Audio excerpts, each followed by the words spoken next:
The distress signal the silent watch Captain Marcus John stood on the bridge of the Hughes Valiant, watching stars drift past the viewport like distant fireflies in an endless ocean of darkness.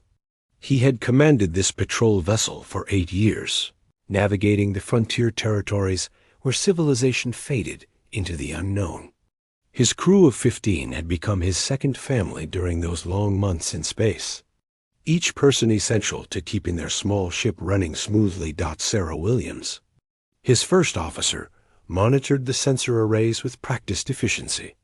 She had joined Earth's space fleet straight out of the academy, eager to explore the galaxy that humanity had only recently joined. Next to her sat communications officer James Park, a quiet man who could coax signals from the void that others would miss entirely. Down in engineering, Chief Engineer Maria Santos kept the Valiant's fusion reactor humming with the kind of dedication that came from truly loving one's work. The frontier patrol was considered boring duty by most standards. They spent weeks traveling between designated checkpoints, scanning for anomalies that rarely appeared, and filing reports that few people would ever read. Young officers were sent here to gain experience before moving on to more prestigious assignments. Veterans like Marcus came here because they preferred the peace of empty space to the politics of core worlds. Nothing ever happened out here in the void, between civilizations. That was exactly what made the frontier attractive to those seeking quiet contemplation. Marcus had seen enough action during the corporate wars of his youth. He appreciated the monotony now, the gentle rhythm of watch rotations and maintenance schedules, the familiar faces of his crew sharing meals in the small galley, the sound of the ship's systems working in harmony. Then everything changed in a single moment. The call for help. The communication console erupted with static so loud that James nearly fell from his chair. Marcus crossed the bridge in 3 quick strides, his pulse suddenly racing. Sarah's hands flew across her controls, pulling up sensor data that showed nothing unusual in the surrounding space. "What is that?" Marcus demanded. James worked frantically to filter the signal, running it through enhancement protocols and noise reduction algorithms. The static began to resolve into something that made Marcus's blood run cold. A voice, desperate and terrified, speaking in broken galactic standard with an accent he had never heard before. "Please, someone help us. Under attack. 2,000 aboard. Families, children. Please, anyone listening, we need help immediately." The message repeated, growing weaker with each cycle, as if the transmitter was failing or the speaker was losing hope. Marcus felt his chest tighten. Someone out there was dying, and they had been calling into the void with no one to answer. "Get me a location," Marcus ordered. Sarah worked her station for several tense seconds before shaking her head. "Signal is badly degraded, Captain. Best estimate puts the source approximately 7 light hours from our current position.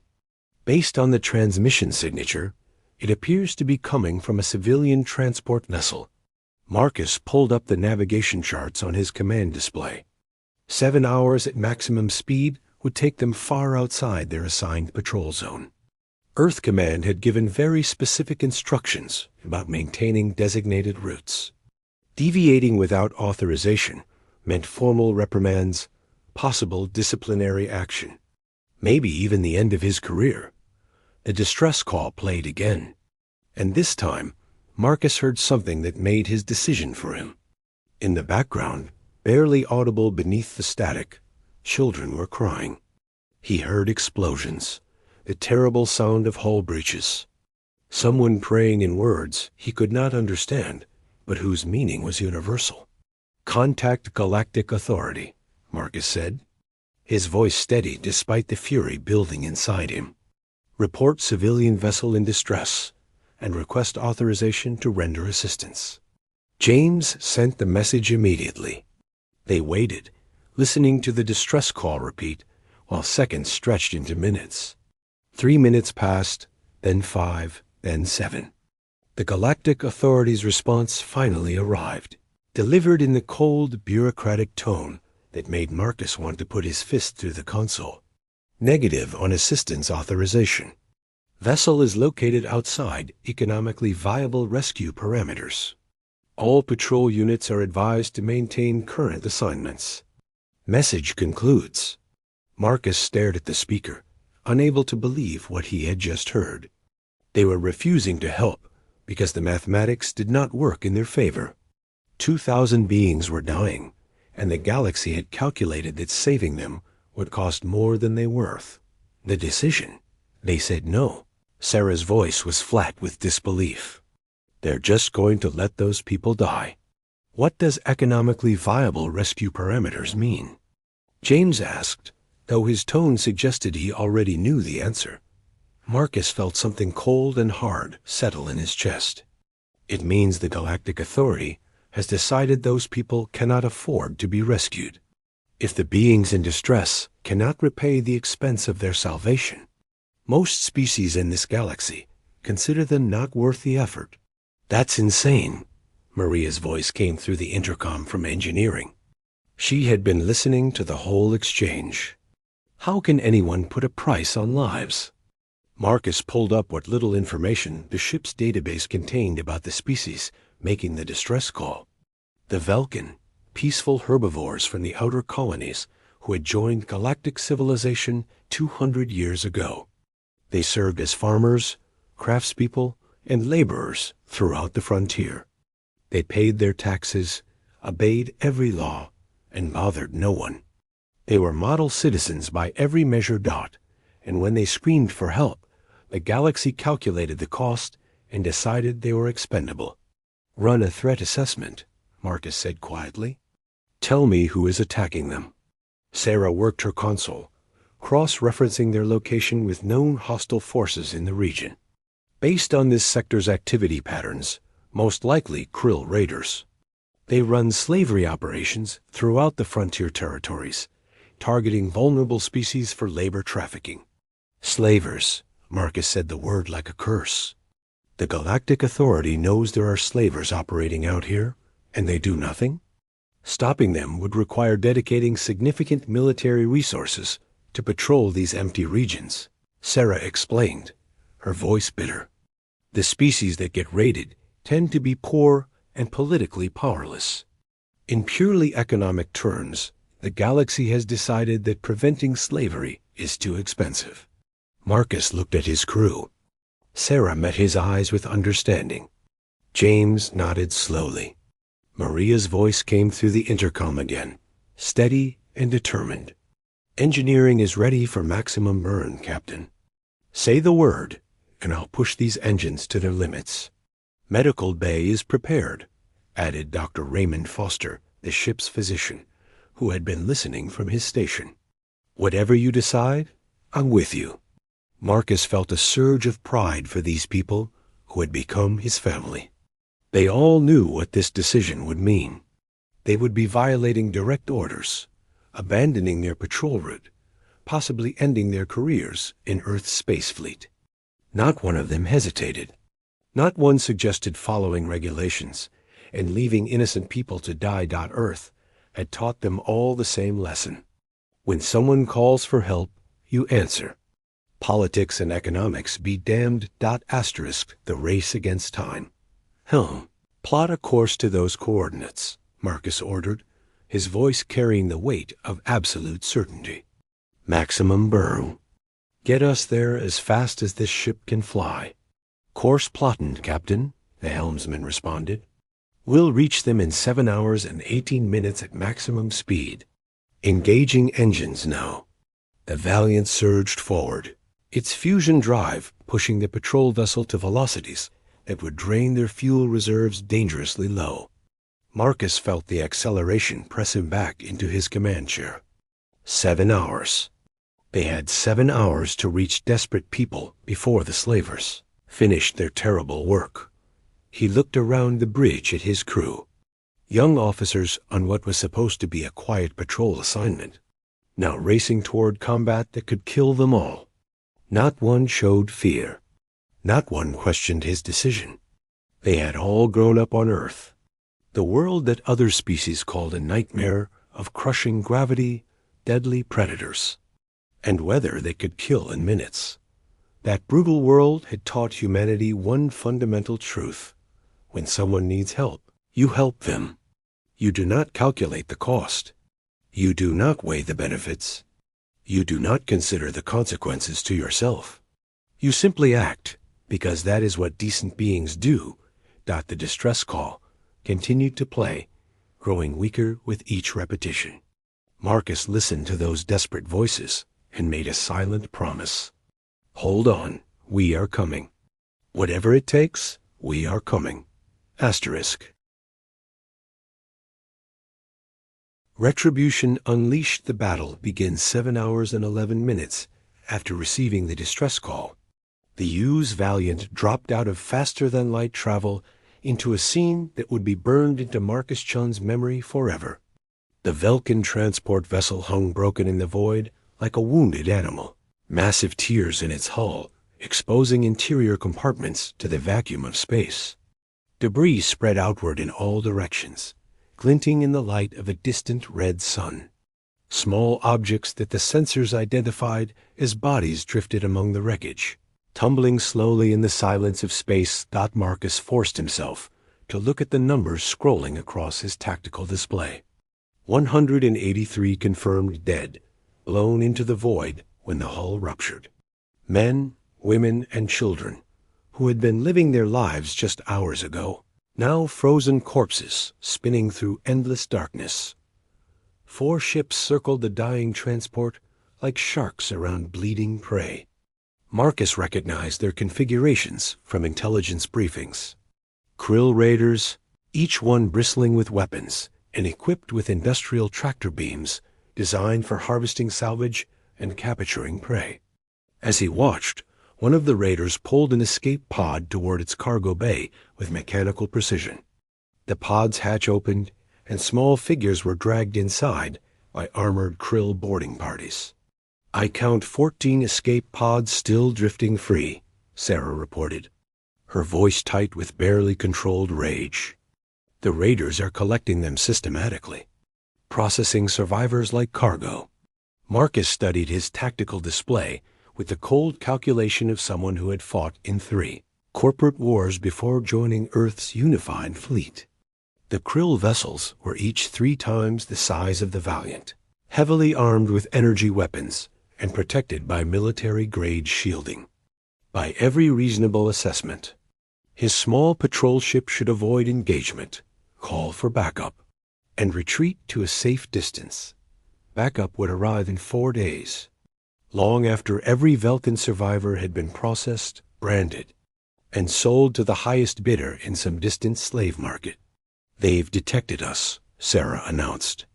Lead vessel is changing course to intercept. They're hailing us. Put them through, Marcus said, his voice calm despite the fury burning in his chest. The communication channel crackled to life, and a harsh voice spoke in Galactic Standard with the confidence of someone who had never faced real opposition. Human vessel, this is Commander Vex of the Krill Reclamation Fleet. You are interfering with a legal salvage operation authorized under Krill territorial law.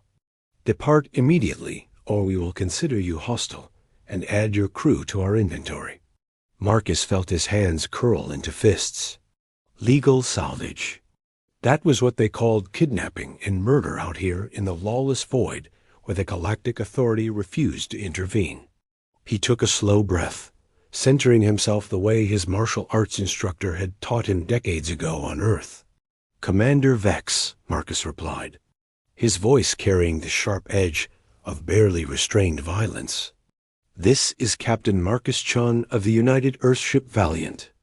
I am informing you that you have committed acts of piracy, murder, and slavery against civilian non-combatants. You have 30 seconds to release all prisoners and power down your vessels.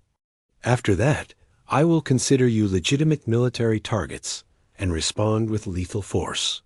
The communication channel fell silent for several heartbeats. Then Vex laughed, a sound like metal scraping against stone. Other voices joined in, the Krill finding his threat hilarious.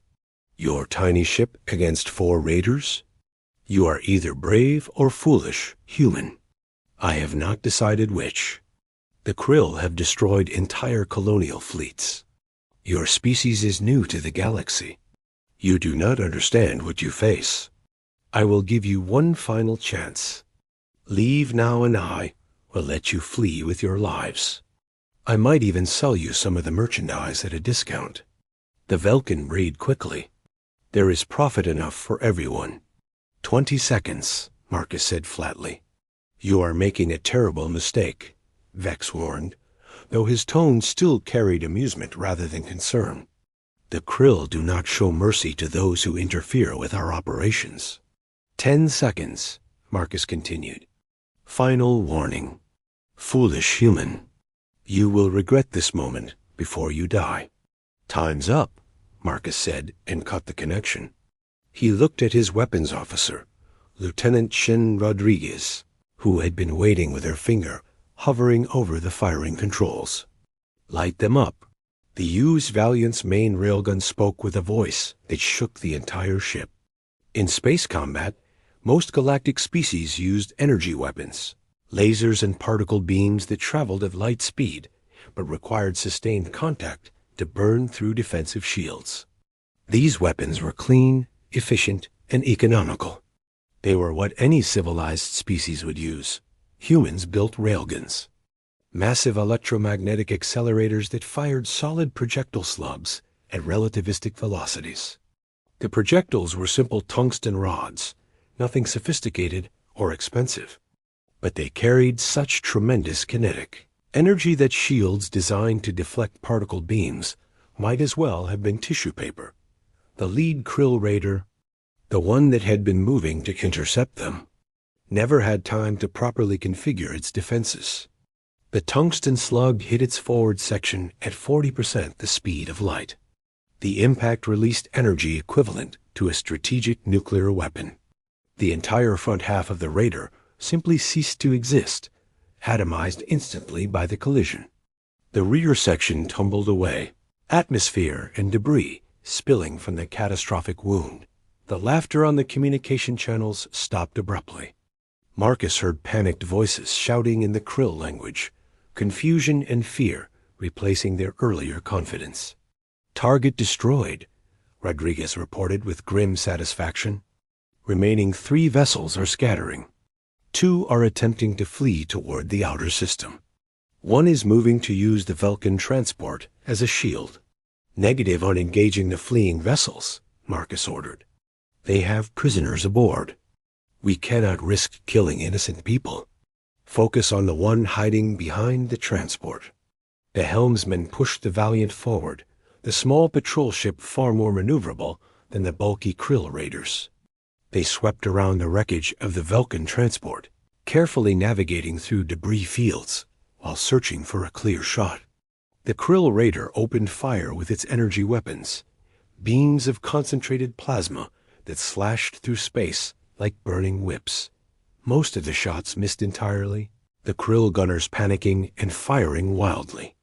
One beam clipped the Valiant's port side, melting armor plating and fusing several external sensor arrays. Warning alarms blared across the bridge. Minor damage, Maria reported from engineering, her voice steady despite the chaos. Shields absorbed most of it.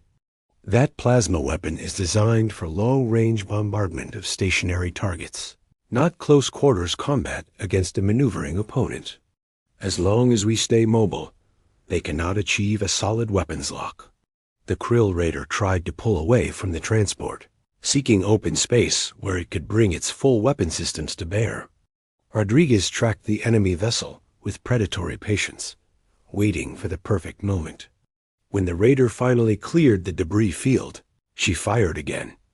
This time the railgun slug hit the raider's engine section with devastating precision. Secondary explosions rippled through the ship as fuel lines ruptured and reactor containment failed. The vessel went dark, tumbling helplessly through space with all power offline. Target neutralized, Rodriguez announced. No engine power, weapons systems offline, life support failing. They are finished. That left 2 raiders, both fleeing toward the outer system with prisoners trapped in their cargo holds. Marcus studied the tactical plot, calculating vectors and fuel consumption. The Krill vessels had a significant head start and were burning hard for the edge of the system. Can we catch them? Marcus asked his helmsman. Affirmative, Captain, but it will consume most of our remaining fuel reserves. We will barely have enough to reach the nearest station afterward, and that is assuming nothing goes wrong. Do it, Marcus ordered without hesitation.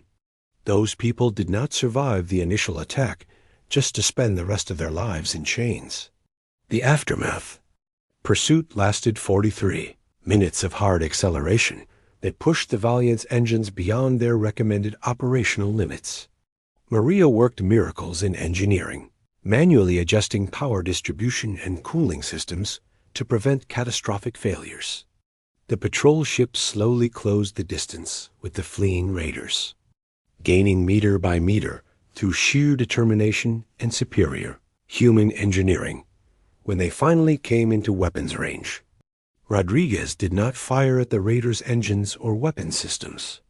Instead, she targeted their sensor arrays and communication equipment with surgical precision. The carefully aimed shots left both vessels blind and mute but intact, drifting helplessly in space like insects with their wings torn off. Krill vessels. This is Captain Shun, Marcus transmitted on an open channel. You will shut down all systems immediately and prepare to be boarded. Any resistance will result in your complete destruction. You have 2 minutes to comply. This time, no one laughed. No one threatened. The raiders went dark without a word, their crews having finally understood that they faced something far more dangerous than they had ever encountered before. Asterisk.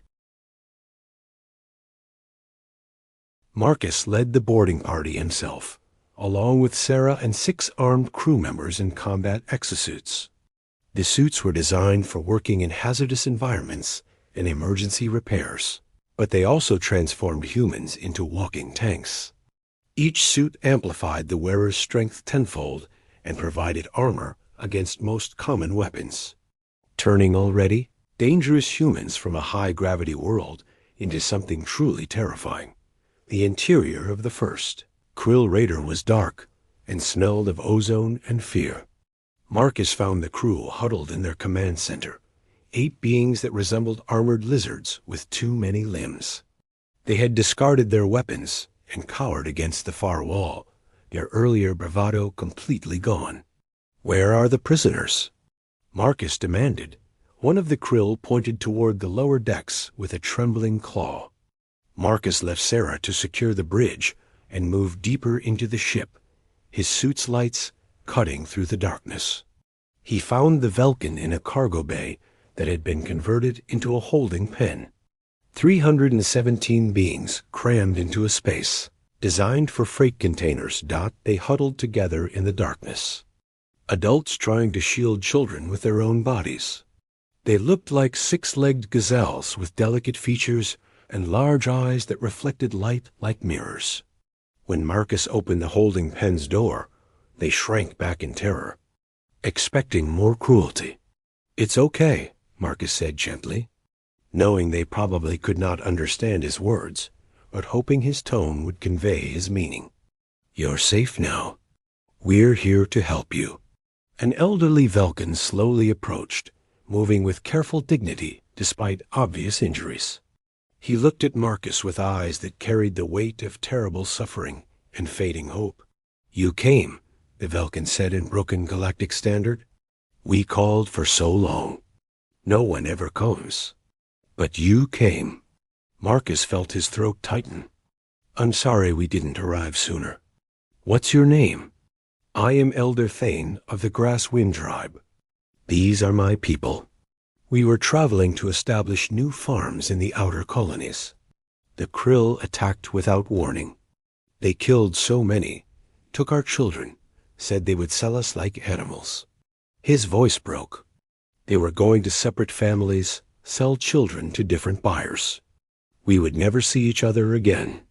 A young Velkin, barely more than an infant, peeked out from behind Elder Thane. Large eyes stared at Marcus with more curiosity than fear. "What's your name?" Marcus asked gently, kneeling down despite the bulk of his exosuit.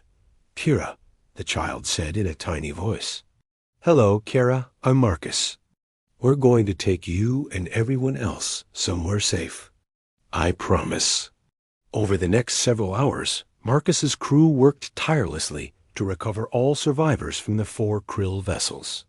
They found 1,817 Velkin alive, far more than they had dared hope. Many were injured. All were traumatized. But they were free. Dr. Foster and his medical team worked themselves to exhaustion treating wounds and providing comfort to beings who had lost everything. They also found the bodies of those who had not survived. Velkin who had been killed during the initial attack or executed by the krill for being defective merchandise. Marcus documented everything with his personal recorder, creating evidence that would be impossible to ignore or dismiss. Earth's response back on the bridge. Marcus sat in his command chair and stared at the data file he had prepared. Hours of video evidence, testimony from survivors, recovered krill records detailing decades of slaving operations. He had enough proof to condemn the krill 1,000 times over. He also had enough proof to show the galaxy exactly what it had been, allowing to happen while it calculated costs and benefits. "Send this to Earth Command," Marcus told James. "Full priority transmission. Mark it for immediate escalation to the United Nations Security Council." "Sent, Captain," James confirmed after a moment. "They're going to court-martial you for this. You know that, right? Unauthorized military action, violation of patrol protocols, ignoring galactic authority orders. This is career-ending at minimum." Marcus looked at the display, showing the Velkin refugees filling every available space on his ship. Children sleeping in their parents' arms, finally safe. Elders weeping with relief. Families reunited after believing they would never see each other again. "Then my career ends," Marcus said simply. "I can live with that. What I couldn't live with was letting those people die because saving them was inconvenient." Elder Thane appeared in the bridge doorway, having been given permission to move freely through the ship. He approached Marcus slowly, his gait still unsteady from his injuries. "Captain Chun," Thane said formally, "I must ask you something that troubles my heart. Why? Why did you risk everything to help us? Your superiors ordered you not to. You gain nothing from our survival. Your career may be destroyed. Why would you do this for strangers?" Marcus thought about how to explain something that seemed so obvious to him, but was apparently incomprehensible to the rest of the galaxy. He thought about Earth's brutal history, the wars and atrocities that humanity had committed against itself. He thought about the lessons learned through centuries of pain, the principles that had finally united his fractured species. "On Earth, we have a saying from our history," Marcus said quietly. "Never again. It means we will never stand by and watch innocent people suffer when we have the power to stop it. Not for money, not for politics, not for any reason. We made that promise to ourselves after experiencing our own darkest moments. Never again will we allow such horrors, whether they happen to humans or anyone else." Thane's eyes filled with tears. "The galaxy calls your world terrible things. They say Earth is a nightmare planet where everything tries to kill you. They say humans are dangerous and violent. But perhaps the real monsters are not those who fight to protect the innocent. Perhaps the monsters are those who watch evil happen and do nothing." Little Kira appeared beside Thane, having followed the elder to the bridge. The child looked up at Marcus with absolute trust. "Are you really going to make sure the bad people never hurt anyone again?" Kira asked. Marcus thought about the transmission he had just sent to Earth, the evidence that would force humanity to confront the ugly reality of the galaxy it had joined. He thought about what would happened when Earth's leaders saw proof that slavery operated openly while the Galactic Authority calculated that stopping it was too expensive. He knew his species well enough to predict their response. Humans did not tolerate slavery. They had fought wars to end it on their own world. They had written it into their most fundamental laws that all sentient beings possessed inherent rights that could never be violated.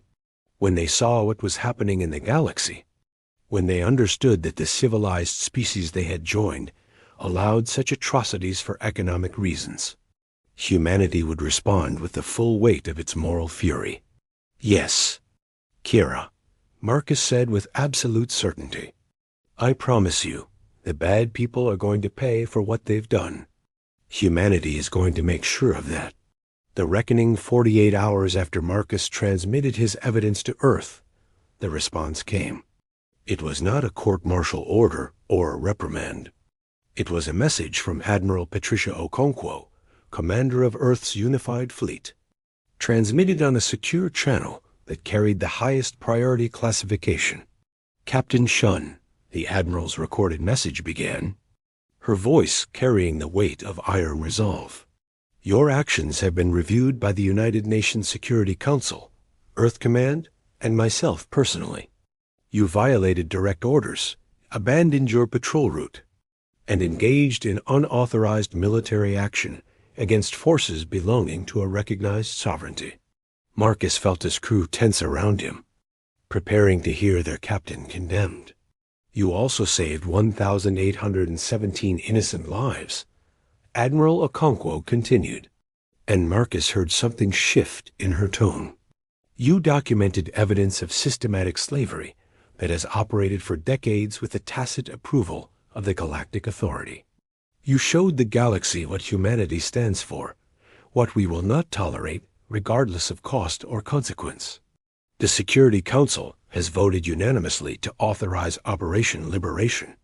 Earth is going to war against the Krill, sovereignty with the express purpose of ending their slaving operations, permanently and liberating every being they have imprisoned. Task Force Retribution is being assembled as I speak. 60 warships, 15,000 personnel, enough firepower to turn the Krill home system into rubble if necessary. Marcus felt his breath catch. 60 warships. Earth was committing a significant portion of its fleet to this operation. As for you and your crew, the Admiral said, and Marcus heard something that might have been a smile in her voice. You are hereby promoted to Commodore and given command of the advanced screening element for Task Force Retribution. Your crew will receive commendations for exceptional service. The Vulcan survivors aboard your vessel will be taken to Earth, where they will receive medical care and asylum for as long as they need it. The galaxy may think we're dangerous, Admiral Okonkwo concluded. They may fear us because we come from a world they consider a nightmare. Let them fear us. Let them understand that when humanity makes a promise, we keep it. Never again means never again for anyone, anywhere. Okonkwo out. The bridge fell silent as the message ended. Then Sarah started clapping, slowly at first, then with growing enthusiasm. The rest of the crew joined in, and the sound filled the small bridge with something that felt like hope. Elder Thane stepped forward, his eyes shining. What does this mean, Captain? Commodore Chun? Marcus looked at the old Vulcan, then at little Kira peeking from behind him, then at his crew, who had risked everything to do what was right.